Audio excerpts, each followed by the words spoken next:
வணக்கம். 28 பென்சில் மற்றும் 84 பேனாவை ஒவ்வொரு மாணவிக்கும் சமமாக பகிர்ந்து அளிக்க வேண்டும் எனில் அதிகபட்சம் எத்தனை பேருக்கு அளிக்க முடியும்னு கேட்டிருக்காங்க.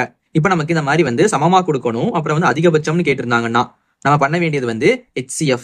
HCFனா மீ பெரு பொது வகுத்தி. இப்ப நம்ம HCF பார்க்க வேண்டியது இந்த 28க்கும் 84க்கும் தான்.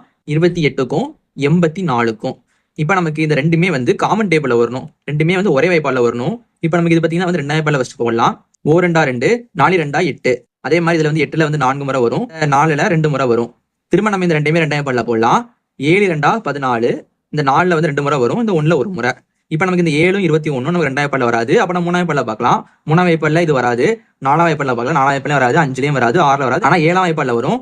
4 7 7, 3 7 21. அப்ப நம்ம 7 வாய்ப்பாடுல வருது. அடுத்து பாத்தீங்கன்னா 1 இருக்கு, 3 இருக்கு. இப்ப நமக்கு இந்த 2 நம்பருமே எந்த வாய்ப்பாலுமே காமனா வராது. அப்ப நமக்கு இவ்வளவுதான் மொத்தமே வரும். என்ன வருதுன்னா 2 × 2 × 7. 2 2 4 பெருக்கல் 7. 4 7 28 வரும். அப்ப நமக்கு ஆன்சர் 28 தான். அப்ப நம்மளால 28 பேருக்கு அதிகபட்சமா பகிர்ந்தளிக்க முடியும். இது நமக்கு ஆப்ஷன் ஏல இருக்கு. இதே மாதிரி 42க்கும் 70க்கும் HCF என்ன வருதுன்னு நீங்க கீழே கமெண்ட் பண்ணுங்க.